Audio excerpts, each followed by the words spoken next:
आज मैं आपके सामने जिस मूवी को एक्सप्लेन करने जा रहा हूँ उसका नाम है एज ऑफ टुमारो। एक एलियन मूवी है और आज तक हमने जितनी भी एलियन मूवीज देखी थी इसकी स्टोरी उन सब से बहुत डिफरेंट है और इसीलिए IMDb ने इसे 7.9 की रेटिंग दी है। तो दोस्तों बिना कुछ टाइम गवाए चलते हैं अपनी मूवी की तरफ। मूवी के स्टार्ट में टीवी पर न्यूज आ रही होती है जिसमें बताया जाता है कि पूरी दुनिया को एलियंस ने टेक ओवर कर लिया है। पूरी दुनिया में वो ऑलरेडी कब्जा कर चुके हैं लेकिन कुछ कंट्रीज और कुछ शहर उनसे अभी भी महफूज हैं। और अब दोस्तों न्यूज में ही हम अपनी मूवी के मेन कैरेक्टर विलियम केज को देखते हैं जो कि एक सोल्जर की बहुत तारीफ कर रहे हैं। उस सोल्जर ने अकेले ही बहुत से एलियंस को सिंगल हैंडली एक ही बैटल यानी एक ही इनकाउंटर में मार दिया था। और अब उसी फीमेल सोल्जर के कहने के मुताबिक इन लोगों ने एक कॉम्बैट आर्मर जो कि एक मशीन की तरह काम करती है ऐसी आर्मर तैयार की है अपने बाकी सोल्जर्स के लिए। और अब यहाँ पर इसके बाद एलियंस और इंसानों के दरमियान 1-on-1 फील्ड में लड़ाई होने वाली है। और दोस्तों यहाँ पर हमारी मूवी का फर्स्ट सीन कट हो जाता है और इसके बाद हम अपनी मूवी के main character Major William Cage को फ्रांस में लैंड करता हुआ देखते हैं जहाँ पर ये फ्रांस के मिलिट्री के हेडक्वार्टर में जाता है। और जाते साथ ही फ्रांस की आर्मी के जनरल इसकी ड्यूटी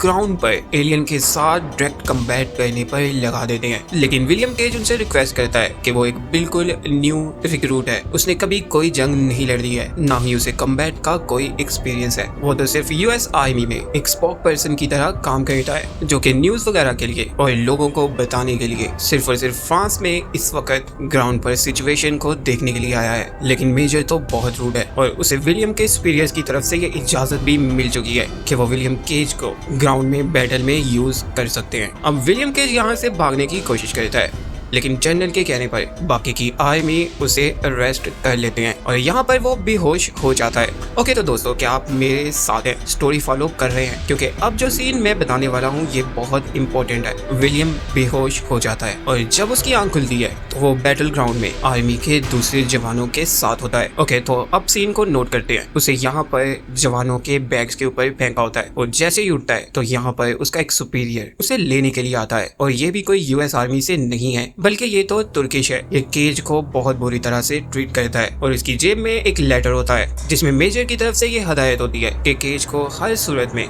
बैटल ग्राउंड में लड़ने के लिए लेकर जाना ही है। ओके तो पहले केज की मुलाकात हुई उस शख्स से जिसने उसे उसके बूट्स दिए, इसके बाद मास्टर सर्गेंट से, और वो इसे खींच कर समहाउ किसी तरह से ट्रिक करके एक ग्रुप तक ले जाता है जहाँ पर जाकर वो इन सभी लोगों को इस जे ग्रुप को केज का ध्यान रखने के लिए कहता है कि वो यहाँ से ना भाग जाए। इसके बाद अगले दिन डायरेक्ट उसे बिना किसी प्रैक्टिस के कॉम्बैट आर्मर पहनाई जाती है जिसे चलाना वो लगभग नहीं जानता और सैकड़ों चॉपर्स के साथ सभी सैनिक बैटल ग्राउंड की तरफ ले जाए जाते हैं और लैंड करने से पहले ही इनके चॉपर पर अटैक हो जाता है जिसके टूटते साथ ही बहुत से सैनिक यहाँ से डायरेक्ट जमीन पर जंप कर देते हैं और सबसे एंड पर विलियम केज भी जंप कर देता है। उसे अभी तक अपने आर्मर का सेफ्टी स्विच ऑफ करना नहीं आ रहा। इट्स मीन के उसे सिर्फ यहाँ पर मरने के लिए ही भेजा गया है। ओके दोस्तों तो अब हम यहाँ के सीन्स नोट करते हैं। सबसे पहले चॉपर से नीचे गिरते ही यहाँ पर एक शख्स के ऊपर चॉपर आकर गिरता है जिससे वो तुरंत ही मर जाता है केज के देखते देखते। उसके बाद ये आगे बढ़ते हैं। दूसरी तरफ से हम देखते हैं कि एलियंस भी एक्सप्लोसिव फायर कर रहे होते हैं और इस वजह से काफी सोल्जर्स उन तक पहुंचने से पहले ही मर जाते हैं। ओके तो अब समझने वाला सीन ये है कि एलियंस ने इंसानों के ऊपर अटैक नहीं किया, इंसान खुद उन्हें मारने के लिए जा रहे हैं। इसलिए कुछ एलियंस तो बीच पर जमीन के नीचे ही रेत के नीचे ही छुपे होते हैं। वहां से एक एलियन निकलता है और इनके सारे जे स्क्वाड को मारने लग जाता है। बिलाकर केज भी अपना सेफ्टी स्विच ऑफ कर देता है और यहाँ पर वो बड़ी आसानी से एक एलियन को मार देता है जो कि उसके लिए बहुत खुशी की बात थी। इस एक एलियन ने उसके पूरे स्क्वाड को मार दिया था, सार्जेंट स्मिथ। और यहाँ पर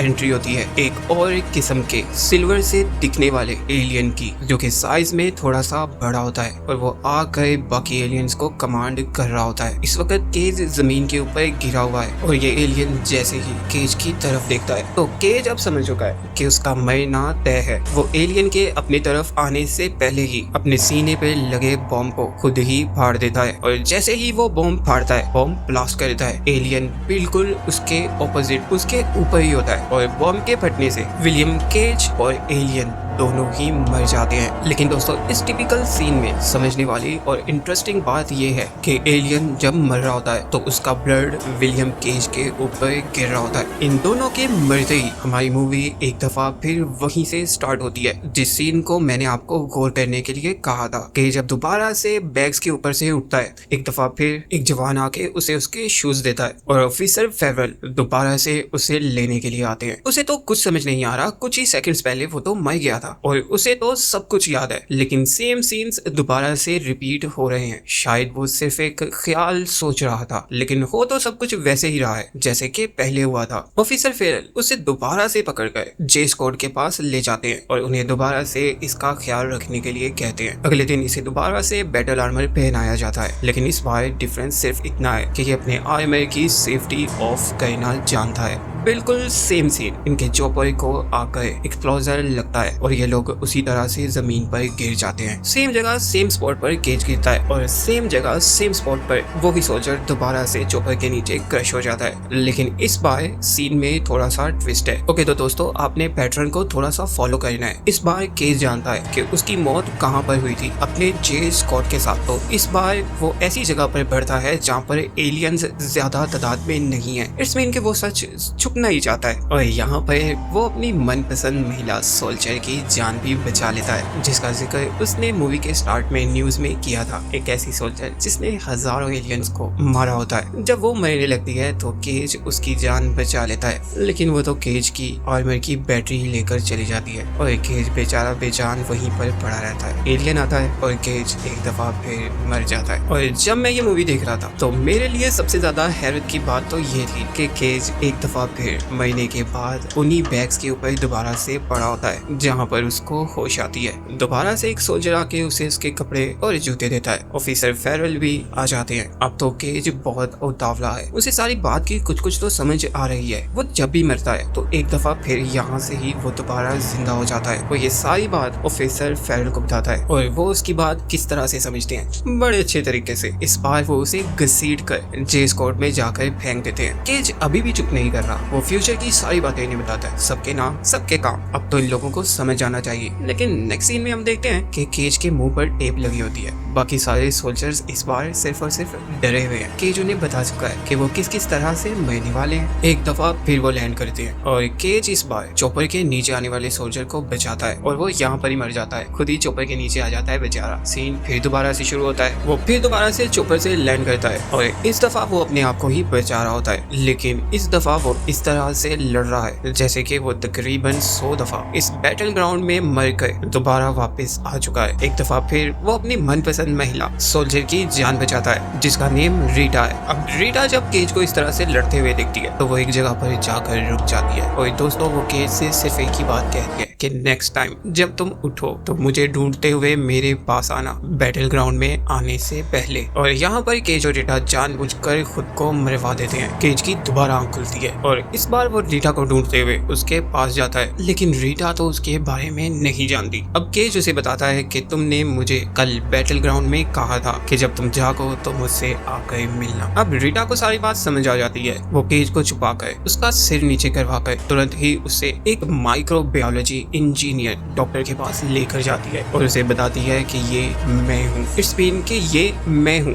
जो पहले मैं हुआ करती थी। इस वक्त वो केज है और अब ये दोनों मिलकर केज को उसकी पावर और पोजीशन समझाना शुरू करते हैं। जब फर्स्ट टाइम केज मरा था उस वक्त एलियन और केज इकट्ठे मरे थे, जिसकी वजह से एलियन का ब्लड केज की बॉडी में शामिल हो गया। इसका मतलब ये है कि अब केज की बॉडी में उस एलियंस के अल्फा का ब्लड दौड़ रहा है या मिक्स है। और अब सारी बात रीटा और डॉक्टर केज को समझाना शुरू करते हैं। इससे पहले रीटा भी इसी किस्म की सिचुएशन में फंस गई थी। उसकी बॉडी में भी एलियन का ब्लड मिक्स हो गया था, इसलिए वो जितनी बार भी मरती थी वो हर बार दोबारा जिंदा होकर पैटर्न को फॉलो करती थी। यानी जहाँ पर वो मरी थी अब उस जगह पर वो नहीं जाती थी। यहाँ तक कि उसे इतना भी मालूम था कि किस डायरेक्शन से किस तरह का एलियन उस पर अटैक करने वाला है। सैकड़ों बार मरकर उसने एलियंस के सारे राज इकट्ठे कर लिए थे। सैकड़ों का मतलब होता है 100, यानी कई 100 दफा जिंदा होकर उसने एलियंस के ऊपर काफी रिसर्च की। और